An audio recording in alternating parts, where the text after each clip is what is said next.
Well, Democrat Mayor Eric Adams says Manhattan is going to collapse under the weight of illegal immigrants. Democratic leaders around the country are saying this, who once pushed for open borders and sanctuary cities, now saying that we are in trouble and freaking out about this. Journalist Michael Yon is in the Darien Gap, back in Panama, at the center of the flow of these illegal migrants who are coming from Panama, flowing up to the United States. And Michael says it's only gotten worse. And Michael joins us live right now from Panama. Michael, good to see you. Good to see you too. ¿De dónde son? Venezuela. Ahí. San Vicente. No tengo. All right. So, Michael, those are illegal immigrants coming through right near where you are at this camp. Yeah. Can you tell us what you're seeing there now in Panama that you just arrived back in the Darien Gap? Yeah, this is San Vicente camp. This is the camp that Mayorkas came to in April of 2022. He landed actually in 3 Black Hawk, right there, about 500 away through those trees. He landed there, and I waited right here on this road for him to pass by me.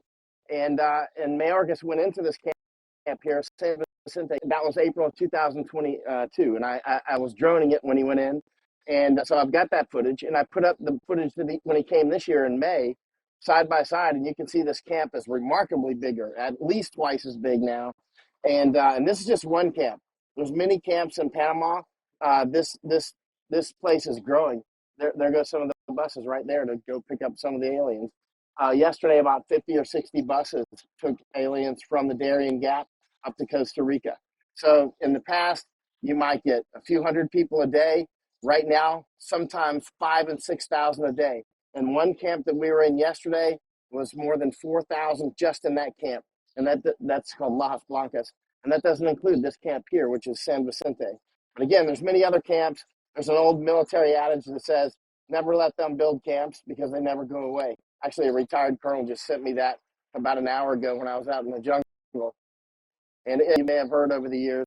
And it's true. And not only are they building the camps, they're increasing the size here. And it's with U.S. money. Our flags are in these camps. When I say our flags, they're not flying, but they have painted flags. Our flags are in this camp right here, San Vicente camp. You know, so these camps, the embassy comes down here. Go ahead, sir. Yeah, no. The embassy comes down there, and the U.S. tax dollars are going to fund these camps. And you're seeing an explosion of people coming through this area that are heading up to the United States. So where are they coming from? Where are these individuals coming from? And who's down there doing this work to build these new camps? At least 140 countries are coming through the Darien Gap. And again, that traffic here is highway right there, just like that's Highway 1 right there. So away. The people traveling right along that highway straight to the United States. That's right. I would walk out there, but I might lose signal. But that's Highway 1, and so you can Pan American Highway, right? That's the main artery to the United States, right there, and Panama is only increasing, and the flows are increasing. Right now, they're beginning to break ground on another jungle camp, and you know, there's an old military saying: "Is never let them establish camps." When they establish camps, that's it. They never go away, right? Right now, I'm seeing huge amounts of Venezuelans. It's like every barrio in Venezuela seems to be dumping out. And a lot of, did you see those photos I put up yesterday? The guy with the AK-47, that dude, you know, his whole face is tatted up. His whole body's tatted up. You know, and he's, you know, acting like a gangster. And the whole camps are filled with people like that. Not that all of them in the camps are like that. They're not. Many of them are actually children and that sort of thing. But there are a lot of very clear gangsters. And a lot of people with obvious mental illness. Like, for instance, I just left the jungle to come back here so I could get signal and come on with you. And there was one of the migrant women, clearly crazy as it gets, was just stripping down and going into the river, singing loudly and just, you know, flailing around, like, you know. So, I mean, it is quite serious out there. In fact, the people that they went out in the jungle with today, we just had breakfast with them. They are the Centerfront, Panamanian Centerfront is sort of like their border patrol / army / police. It's like there's no equivalent in the United States. In fact, there's one right there. They're very professional. These guys are super professional. So they got into that firefight that last time that Ben and Oscar went into the jungle and smoked a couple of the guys and that sort of thing. But everything was fine. And you know, they're very good at their jobs, but they're overwhelmed. And so the center front's like, you know, we don't have enough people. We got a lot of jungle, and we're just being overwhelmed. The Panamanian government is at wit's end. They say they can't stop people coming through, but we actually know during the pandemic they did stop it. I mean, there was nobody in this camp during the pandemic, and so I mean they just stopped it like a water spigot. So But they're the getting United full States support from the government is United pushing them States. through.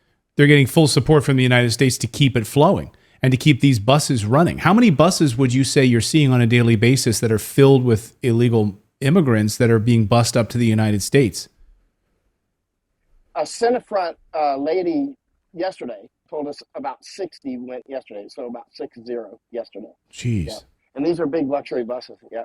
Now, just a few months ago, it was only about on a heavy day about 40. So that was on a heavy day. And so she said yesterday it was about 60. And it is clearly increasing. Like I can see the camps are growing. Like in Lajas Blancas camp where I was just at this morning and yesterday, you can see that they're putting in more additions to it right now.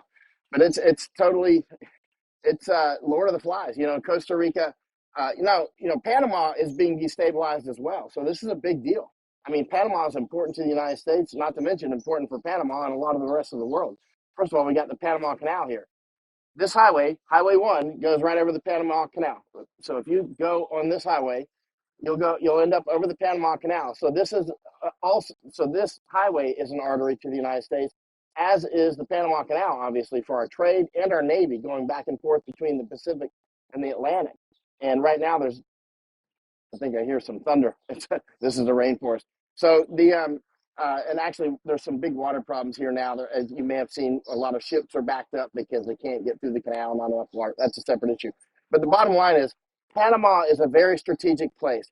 That's why I spend so much time in Panama and so much time. I've probably spent 6 months here since Biden was installed, right? And I keep going back and forth between places like Netherlands and Japan and just keep vital terrain for what's happening with the World Economic Forum and the Chinese Communist Party and others. There's Chinese everywhere. This camp right here, San Vicente, has got, I don't know how many Chinese in it right now, but hundreds. Wow. Often they stay in this hotel, but they're often in this hotel with me, but they're not here right now. Actually. What about the health concerns? Of course, you were texting me just the other day about some of the outbreaks of different diseases and viruses that the Panamanian government are seeing there. Can you talk about that? And of course, that is coming through Panama, then right into the United States as well, is it not? Yeah. In fact, there's encephalitis now here and malaria. Now, this is place. There's always been malaria here. This is Panama. It's famous for yellow fever and malaria and that sort of thing. But actually, the malaria outbreaks are much more intense now than they've been in recent times. And it's actually for those malaria experts out there. I know there's not many, but there are some. This is the falciparum type, or that's one of the types here, Vivex and falciparum. And obviously, that's a pretty big deal. The falciparum, Plasmodium falciparum, is the one that really knocks people flat and kills a lot, right?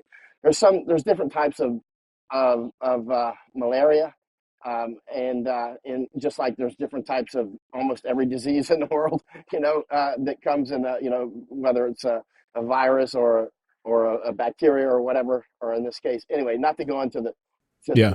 and by the way, malaria. This whole canal was very difficult to build because of the mosquitoes, right? Now, we didn't know that mosquitoes were the big vector for things like yellow fever and malaria for years. In fact, the name malaria, malaria, comes from Latin meaning bad air. The doctors for centuries thought that malaria came from the putrid smelling air. So that's how it got the name malaria.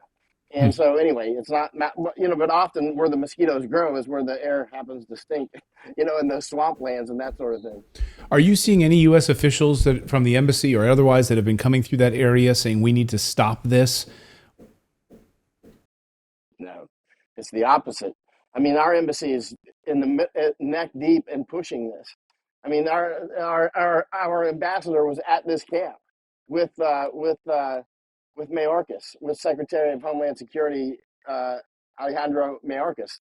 They both came together. They came on the same three Blackhawks, right? So I mean, this is a full government approach to destroying the United States, and I'm not jumping out of the Overton window. I hope in saying that because it's quite obvious what's happening.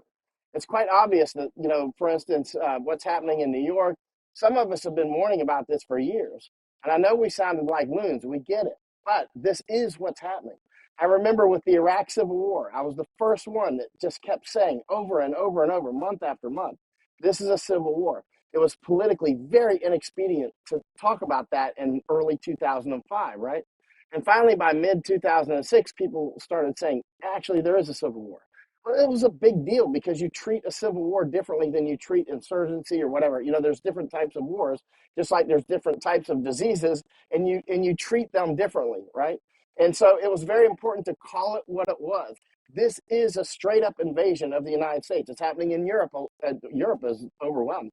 Like Luxembourg, I spent, almost a couple of weeks there last year, and it's about almost 50%, not 1.5, almost 50% migrants in Luxembourg now. Used to be the jewel of Europe. Luxembourg, first time I went there was when I was in the Army, actually doing training. And I couldn't believe it. It was such a nice, beautiful place. Now there's no way you would take your family there and let them run around alone or even with you. I mean, it would be dangerous. Yeah, in Luxembourg City, that used to be the jewel of Europe. Well, now this is what's happening in the United States, and you're hearing from Mayor Adams and others that they are in a crisis right now, and it starts right there in Panama. So you're going to be down there for quite a while, tracking what's happening right now with this influx. We thought it might get better. We thought it might actually improve since your last visit there, and it's only gotten worse. So, Michael, what's on your agenda over the next few days down there? I thought it was. You never heard me say I thought this was going to improve. I'm watching. No, I think I'm just a hopeful. I think I'm just a hopeful person. I thought, well, maybe the Panamanian government will step up. They're seeing this health crisis. They're seeing the national media. They're seeing a lot of the media attention on the Darien Gap now. That all of these migrants are flowing right through this area. There's a new renewed awareness about it. But instead, the opposite has happened. They're building a new camp.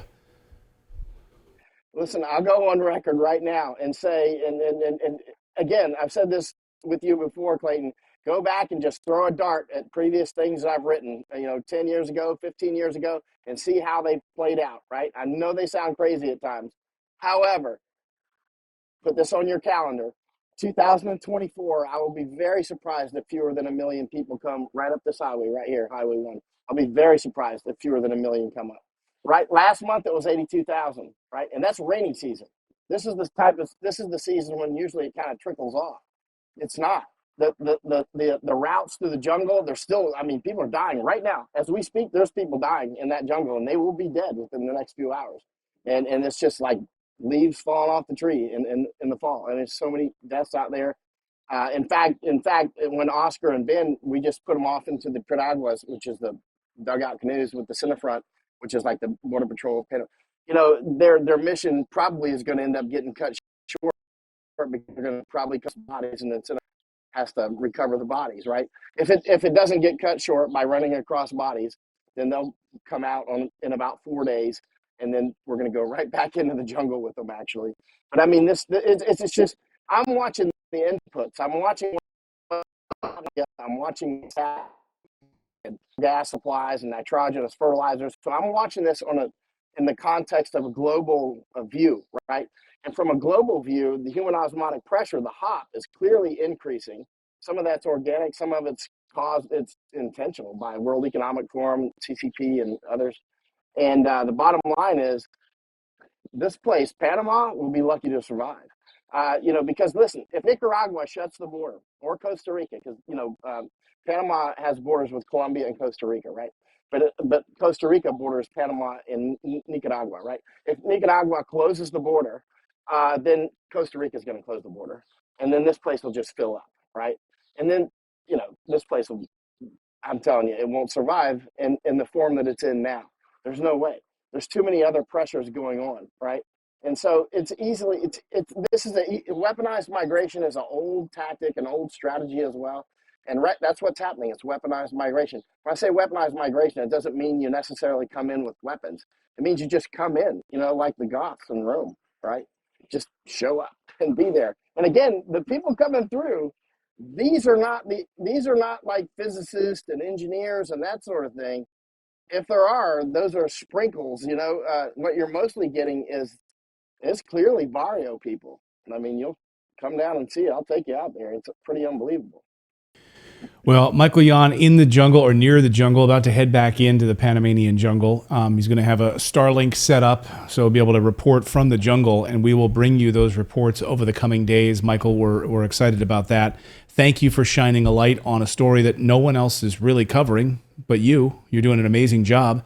And we're glad that we can able to give voice here on the show about where this starts, where this flows from Panama all the way up to the United States, covering both sides of it. Michael, thanks so much for joining us, as always. Thank you. I should have the Starlink on the 14th and should have it deployed by the 15th, and I'll have you out in one of those camps. You're not going to believe what you're going to see. Well, we'll bring that to our audience. So, Michael, thank you so much for your bravery down there and continued great work. Thank you. Thank you, Clayton.